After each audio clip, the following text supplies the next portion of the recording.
Hello, সুপ্রিয় শিক্ষার্থীরা, কেমন আছো সবাই? আশা রাখছি সবাই ভালো আছো।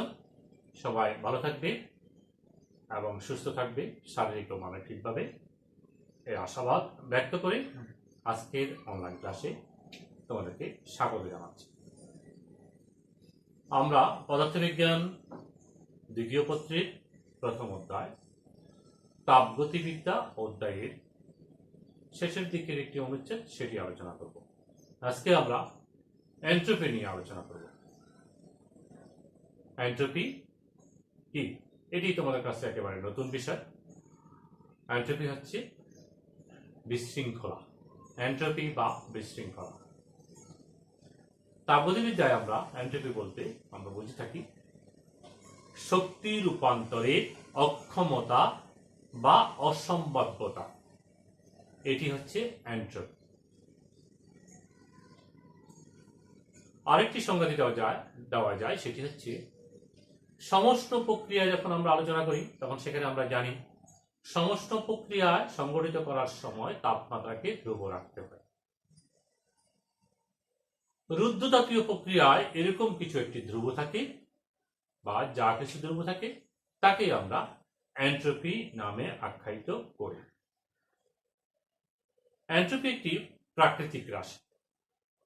চাপ, তাপ, তাপমাত্রা, আয়তন এগুলি যেমন পরিমাপ করা যায়, এন্ট্রপি কিন্তু সরাসরি পরিমাপ করা যায় না। সিস্টেমের এন্ট্রপির পরিবর্তন পরিমাপ করা যায়। এন্ট্রপি কি বৃদ্ধি পাচ্ছে নাকি এন্ট্রপি হ্রাস পাচ্ছে সেটি জানা যায়। তাপমাত্রা যদি বৃদ্ধি পায় তাহলে এন্ট্রপি বৃদ্ধি পায়, তাপমাত্রা যদি হ্রাস পায় এন্ট্রপি হ্রাস পায়। সকল স্বতঃস্ফূর্ত পরিবর্তন, প্রাকৃতিক যে ঘটনাগুলো আছে সেখানে এন্ট্রপি বৃদ্ধি পায়। আর প্রত্যাবর্তী প্রক্রিয়া যদি হয়ে থাকে, অর্থাৎ প্রত্যাবর্তী প্রক্রিয়া হচ্ছে সেই তাপগতিক প্রক্রিয়া, সমগামী একটি প্রক্রিয়া যেটি সমগামী হয়ে আবার বিপরীতমুখী হয়ে প্রাথমিক অবস্থায় ফিরে আসতে পারে। সমগামী প্রক্রিয়ায় গৃহীত তাপ এবং বিপরীতমুখী প্রক্রিয়ার বর্জিত তাপ পরস্পর সমান হয়, সেটি হচ্ছে প্রত্যাবর্তী প্রক্রিয়া। সেই প্রত্যাবর্তী প্রক্রিয়ায় এন্ট্রপি ধ্রুব থাকে বা স্থির থাকে, এন্ট্রপির কোনো পরিবর্তন হয় না। যেমন আমরা কার্নো ইঞ্জিনের কথা বলছিলাম, সেই কার্নো ইঞ্জিন হচ্ছে একটি প্রত্যাবর্তী ইঞ্জিন, সেখানে এন্ট্রপি স্থির থাকে। আর প্রাকৃতিক যে সমস্ত ঘটনাগুলো হয় সেখানে এন্ট্রপি বৃদ্ধি পায়। তাহলে জগতে তো প্রায় সকল ঘটনায় স্বতঃস্ফূর্তভাবে হয়ে থাকে, অনেক ঘটনা আছে, তাহলে সেখানে এন্ট্রপি ক্রমাগত বৃদ্ধি পাচ্ছে। এন্ট্রপি বৃদ্ধি পাওয়া মানে বিশৃঙ্খলা বেড়ে যাওয়া, তাপমাত্রা বেড়ে যাওয়া। তাপমাত্রা বাড়তে বাড়তে এমন একটা অবস্থা তৈরি হবে তখন উচ্চ তাপমাত্রার কোনো উৎস পাওয়া যাবে না। এটাকে বিজ্ঞানীরা নামকরণ করছেন হিট ডেথ অফ ইউনিভার্স, অর্থাৎ জগতের তাপীয় মৃত্যু। আচ্ছা, এবার আসো এন্ট্রপির আমরা যেহেতু পরিমাপ করতে পারবো না, এন্ট্রপির পরিবর্তনটা পরিমাপ করব কিভাবে। এন্ট্রপির পরিবর্তনকে আমরা ডিএস দ্বারা প্রকাশ করি। এন্ট্রপির পরিবর্তন এটা হচ্ছে ডিকিউ ডিভাইডেড বাই ডিটি। গৃহীত তাপ এবং বা বর্জিত তাপ এবং তাপমাত্রার অনুপাত হচ্ছে এন্ট্রপির পরিবর্তন। এন্ট্রপির পরিবর্তন পরিমাপ করব আমরা d Q divided by d t. System যখন এক অবস্থা থেকে আরেক অবস্থায় যায় তখন সেখানে অবস্থার পরিবর্তনের সময় তাপমাত্রার কোনো পরিবর্তন হয় না, সেই তাপমাত্রা ধ্রুব থাকে, সেটি তুমি লিখবে এখানে। আর কি পরিমাণ তাপ বর্জন বা গ্রহণ করলো সেটি আমরা হিসাব করব। তাহলে গৃহীত তাপ এবং তাপমাত্রার ভাগফল বা অনুপাত দিয়ে আমরা এন্ট্রপির পরিবর্তন পরিমাপ করতে সক্ষম হব। যেমন ধরো এক টুকরা বরফ যার ভর হচ্ছে m, সেটি গলে পানিতে পরিণত হলো। বরফটা কেমন? 0 ডিগ্রি সেন্টিগ্রেড তাপমাত্রার 5 কেজি ভরের বরফ 0 ডিগ্রি সেন্টিগ্রেড তাপমাত্রার পানিতে পরিণত হলো। তাহলে এন্ট্রপির পরিবর্তন আমরা হিসাব করতে পারবো? নিশ্চয় পারবো। তখন আমরা তাপমাত্রাকে আমরা কত লিখবো? 0 ডিগ্রি সেন্টিগ্রেড তথা 273 কেলভিন। আর ভরটা আমরা লিখবো, ভর যেটা থাকবে 5 কেজি হলে 5 কেজি। তাহলে আমরা ডিকিউ হিসাব করব। ডিকিউ ইজ ইকুয়াল টু হচ্ছে এম এল এফ। বরফ কিন্তু পানি শোষণ করে তাপ শোষণ করে পানিতে পরিণত হবে। বরফ তাপ শোষণ করে পানিতে পরিণত হবে। অবস্থার পরিবর্তন হলো, তাপমাত্রার পরিবর্তন হবে না। তখন আমরা বলে থাকি যে তাপ গ্রহণ করে সেটাকে আমরা বলি সুপ্ত তাপ। সেটি হচ্ছে বরফ গলনের সুপ্ত তাপ। এটি দিয়ে আমরা হিসাব করি, এখানে লিখতে পারি। আবার ধরো পানি বাষ্পে পরিণত হলো, 100 ডিগ্রি সেন্টিগ্রেড তাপমাত্রার পানি 100 ডিগ্রি সেন্টিগ্রেড তাপমাত্রার বাষ্পে পরিণত হলো, তাহলে সেখানেও সুপ্ত তাপ গ্রহণ করবে। তখন আমরা গৃহীত তাপের পরিমাপ হিসাব করে থাকি এম এল ডি দিয়ে।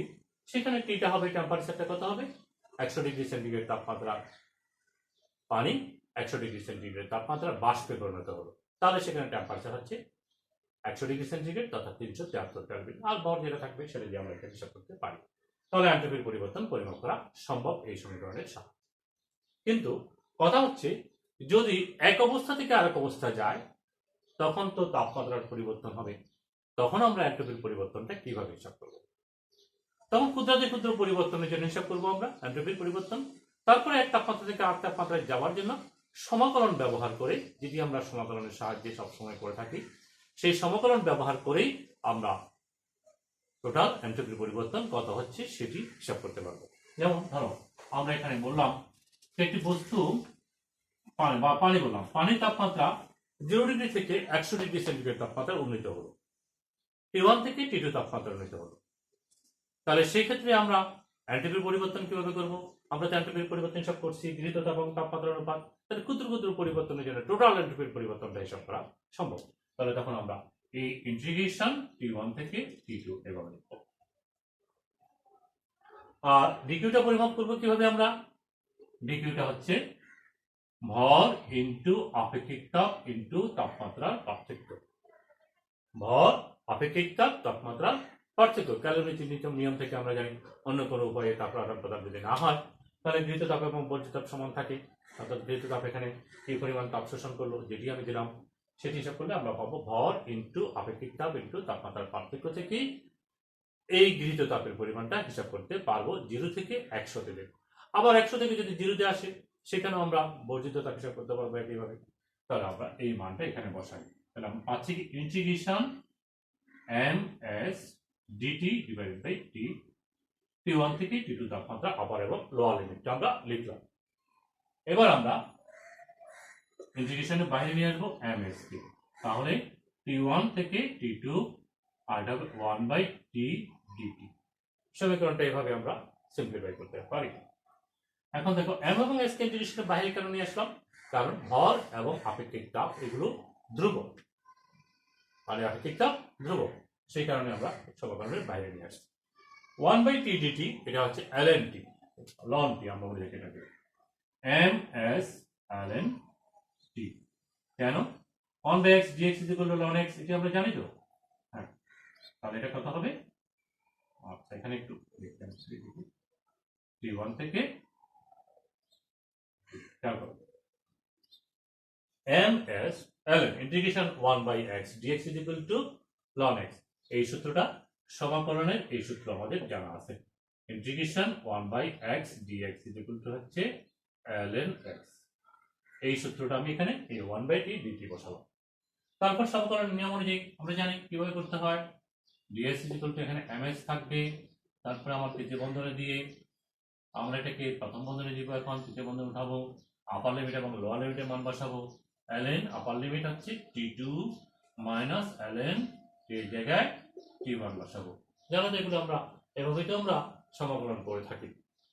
এখন ln a minus ln b মানে হচ্ছে ln a by b, logarithm নিয়ম থেকে আমরা জানি ms ln t2 divided by t1।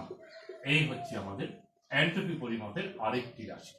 আমরা এনট্রপি পরিমাপের জন্য প্রথম বলছিলাম কি ds dq বাই t, এটি একটি রাশিমালা বলছিলাম পরিমাপের জন্য। এটি হচ্ছে আরেকটা রাশিমালা।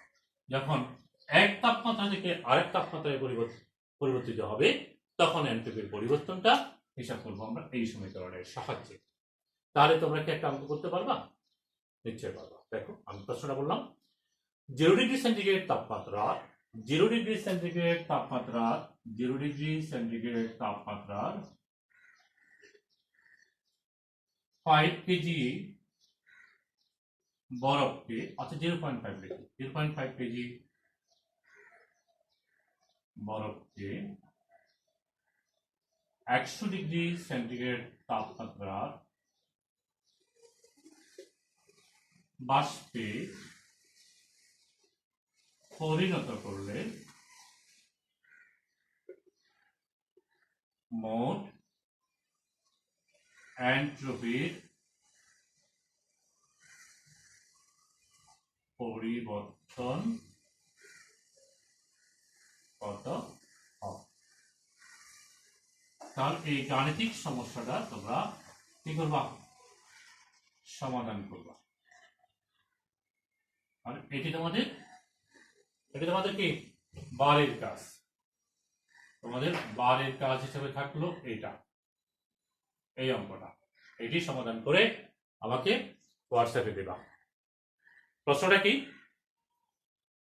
0 ডিগ্রি সেন্টিগ্রেড তাপমাত্রার 0.5 কেজি বরফকে 100 ডিগ্রি সেন্টিগ্রেড তাপমাত্রার বাষ্পে পরিণত করলে মোট এন্ট্রপির পরিবর্তন কত হবে? বিষয়টা একটু ব্যাখ্যা করি। 0 ডিগ্রি সেন্টিগ্রেড তাপমাত্রার বরফ 0 ডিগ্রি সেন্টিগ্রেড তাপমাত্রার পানিতে পরিণত হবে। প্রথম ধাপ হচ্ছে, এখানে 3টা ধাপে এন্ট্রপির পরিবর্তন হবে। 3 ধাপের এন্ট্রপির পরিবর্তন আলাদাভাবে হিসাব করে মোট এন্ট্রপির পরিবর্তন ক্যালকুলেট করতে হবে। প্রথম ধাপ হচ্ছে, আমরা লিখব 0 ডিগ্রি সেন্টিগ্রেড তাপমাত্রার 0.5 কেজি বরফকে 0 ডিগ্রি সেন্টিগ্রেড তাপমাত্রার পানিতে পরিণত করলে মোট এন্ট্রপি বৃদ্ধি পাবে। এন্ট্রপির পরিবর্তন ds dQ/T। সেখান থেকে তুমি লিখবা mLF / T, ভর ইনটু বরফ গলনের সূত্রতাপ এবং তাপমাত্রার মান বসিয়ে প্রথম ধাপের এন্ট্রপির পরিবর্তন কত হলো সেটি বের করবা। ds1 হলো।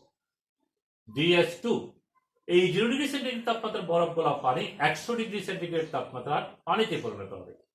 তাহলে সেই ক্ষেত্রে এই ইকুয়েশনটা হবে, ds2 এর জন্য এই ইকুয়েশনটা হবে ms ln T2/T1।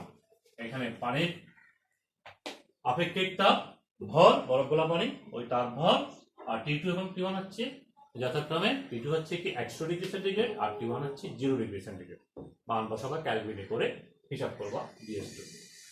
আরেকটি ধাপ 100 ডিগ্রি সেন্টিগ্রেড তাপমাত্রার পানি এর হলো, আমার কেন বলছে 100 ডিগ্রি সেন্টিগ্রেড তাপমাত্রা বাষ্পে। তাহলে বাষ্প হবে কি হবে? 100 ডিগ্রি সেন্টিগ্রেড তাপমাত্রার পানি 100 ডিগ্রি সেন্টিগ্রেড তাপমাত্রা বাষ্পে পরিণত হবে।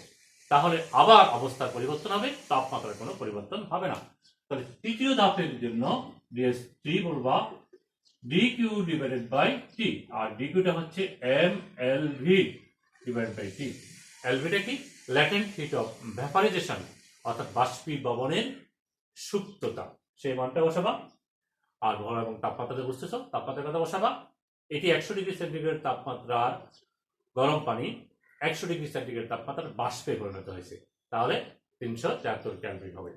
মান বসিয়ে ds3 বের করবা। তাহলে মোট এন্ট্রপির পরিবর্তন হবে ds ds1 plus ds2 plus ds3। তাহলে আমরা মোট এন্ট্রপির পরিবর্তনটি ক্যালকুলেট করতে পারবো। বুঝা গেছে? আচ্ছা, তাহলে তোমরা আজকে তোমাদেরকে একটা বিষয় আমরা শেষ করলাম, একটা পড়ালাম, সেটি হচ্ছে এন্ট্রপি কি, এন্ট্রপির পরিমাপ করব কিভাবে আমরা, জগতের তাপীয় মৃত্যু কি, আর এন্ট্রপি পরিমাপ করার জন্য একটি গাণিতিক সমস্যা আমরা সমাধান করার জন্য চেষ্টা করলাম। তোমরা এই সমস্যাটি সমাধান করবা, হোয়াটসঅ্যাপে আমাকে জানাবা। যদি কোনো ত্রুটি থাকে, তোমাদের কোনো ত্রুটি থাকে, সেটি আমি তোমাদেরকে জানিয়ে দিব এবং সংশোধন করার জন্য চেষ্টা করব। তো সবাই ভালো থাকবে। এতক্ষণ সঙ্গে থাকার জন্য সবাইকে ধন্যবাদ জানিয়ে আজকের অনলাইন ক্লাসের এখানে সমাপ্তি করছি। আল্লাহ হাফেজ, সবাই ভালো থাকবে।